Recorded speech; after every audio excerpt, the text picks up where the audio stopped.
What's up, tribe? How you guys doing? Go ahead and hit that subscribe button, and I hope you like this video. This is your review for Put a Ring on It, Season 3, Episode 8, I believe we're on. So, we start off with Charlie and Otis, with her deciding that she doesn't want to go on a second date with old boy. And she said her reason is because she felt like he was real aggressive, and he basically said point blank, I'm out, I'm trying to take you from your man. And so she felt like going on a second date with him would be disrespectful to her man. Got it. So Otis was like, okay, I can feel that. Well, no, before that, Fonzo jumped in, and Fonzo was like, listen, these dudes ain't playing fair. Like, all of them, none of them are on no nice stuff. None of them are on no, I'm just trying to get to know you kind of situation. They all aggressive. They all out to try to, get something.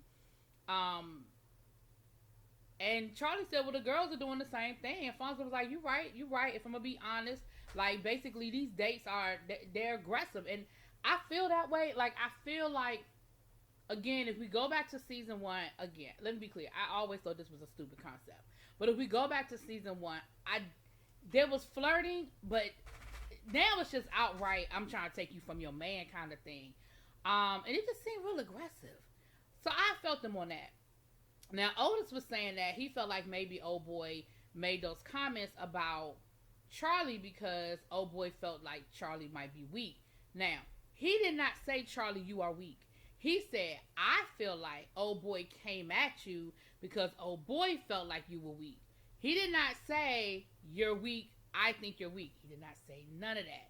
Charlie took it that way. She made a big deal about it. And then Shay co-signed and was like, yeah, I feel like that's what you said too. And Otis was like, that ain't what I said. Like, I feel like they being disingenuous when they say that because that ain't what I said. And I feel like, and basically he was saying, I feel like Shay was just agreeing because it was going to be like women against the men kind of thing when I know that's not what I said. Neither here nor there.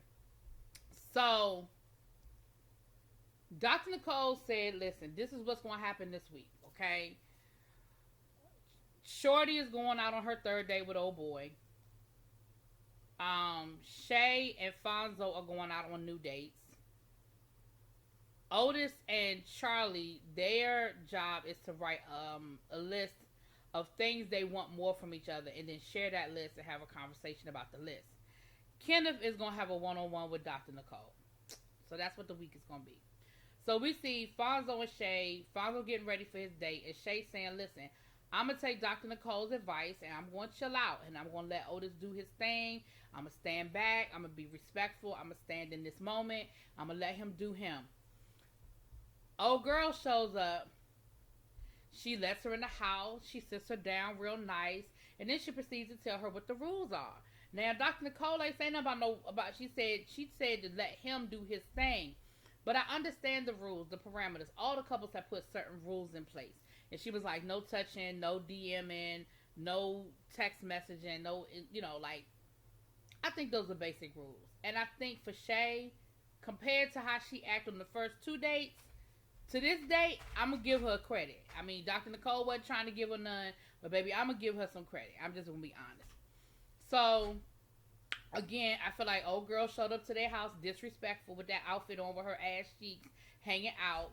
Fonzo said it was cold as hell outside. She walking around with her ass cheeks hanging out. Well, no, Fonzo ain't say that. Shay said that. But I did think it was disrespectful. And then she gonna say point blank in her confessional, if I'm attracted to him, then I'm absolutely I'm gonna try to take him from his woman.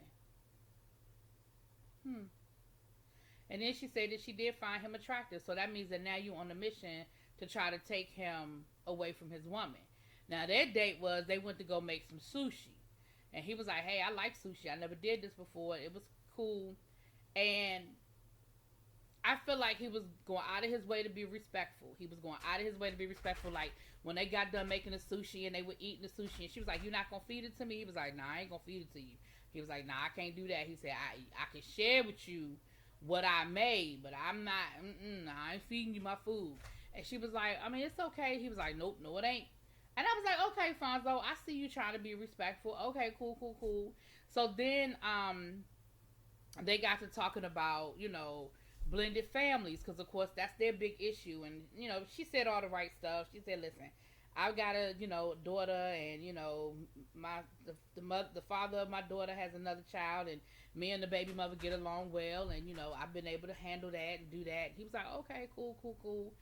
Um, and he's basically talking Shay up the whole day, talking about how they working things out and how they getting better, and the process is helping him really understand some things he needs to do, and how Dr. Nicole has been so great. And she is sitting there like, oh, okay.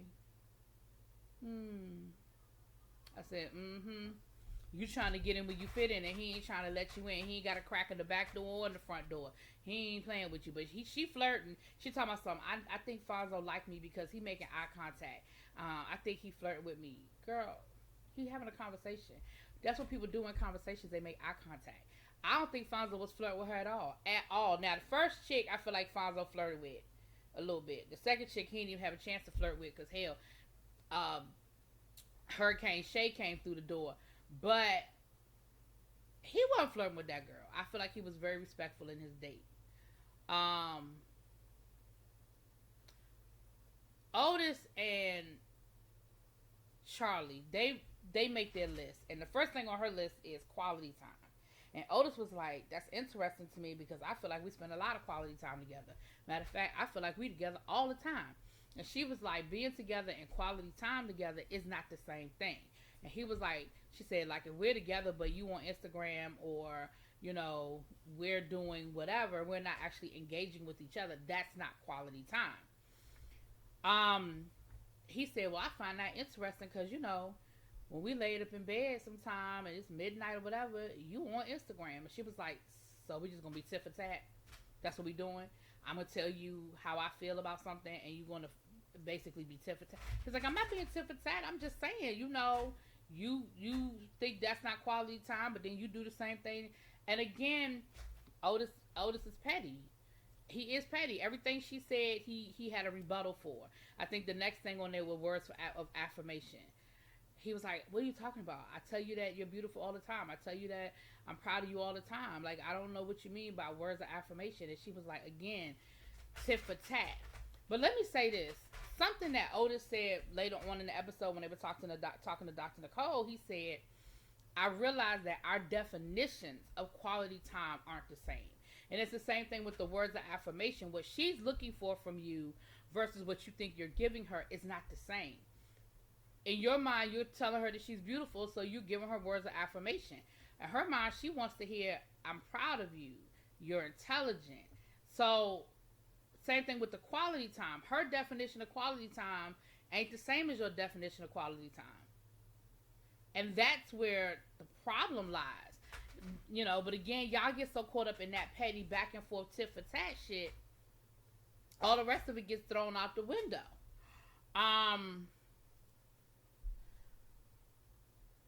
So that's how their situation went, child. So then Shorty went on her third date. They went salsa dancing. And she said she ain't that great of a dancer, but they looked like they had a good time, And when they got done with the date, they kind of had to have that conversation. Like, listen, this is date number 3. What's good? And she said, I understand, I feel where you're coming from. She said, because at this point, if I go on a 4th date, I feel like I'm cheating on you at this point.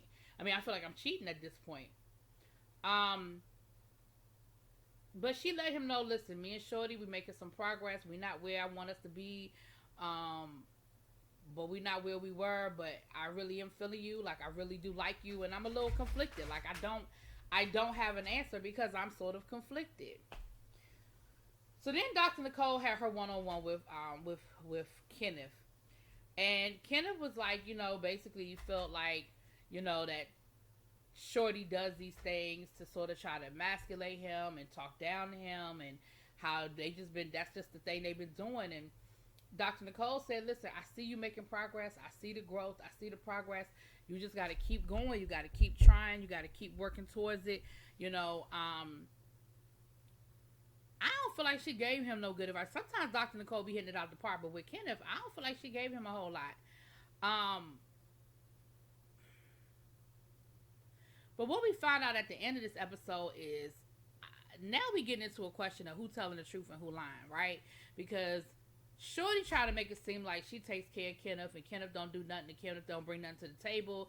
And she was like, well, if I'm paying the bills, he could cook. I don't see the problem. But then Kenneth was like, see, you're not going to keep lying on me. Like, I do pay bills. He said, matter of fact, I pay more bills than you do. And I'm like, okay, now somebody lying. I don't know who lying, but somebody is lying. How you paying more bills?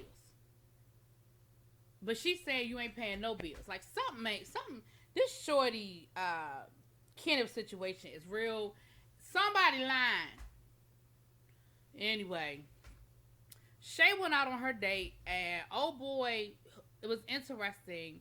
And again, she talked to him about the blended family situation. And he made it seem real easy. He was like, listen, it ain't that hard. You know, I've had to do it, you know, but it's all about communication. It's all about, you know, because if he want to do it, he could do it. He just don't want to do it. He liked the game. He liked playing the game. He don't want to settle the situation. He don't want y'all to all be able to get along. And, of course, Shay is eating it up. Shay eating it up. I think it's unfair in that moment. I think it's a little disingenuous because the date does not know the whole story. He knows Shay's side of the story. And based on what Shay is telling him, he's telling her, oh, well, it's so easy. All you got to do is, you know, 1 + 1 equals, you know, 2, carry the 1, subtract the 3 with the square root of 4, and boom, you got your answer. And Shay was like, yup, that's easy. And you sitting there like, it's not that easy. I feel like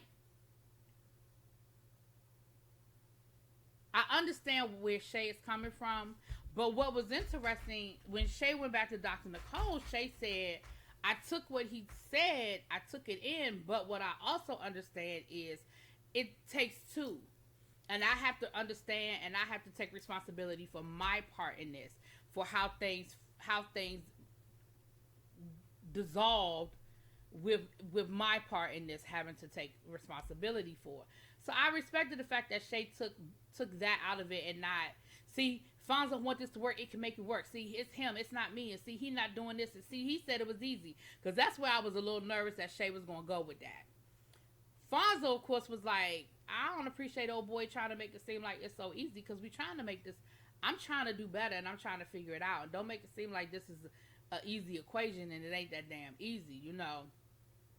So what we find out for next week is there are no more first dates.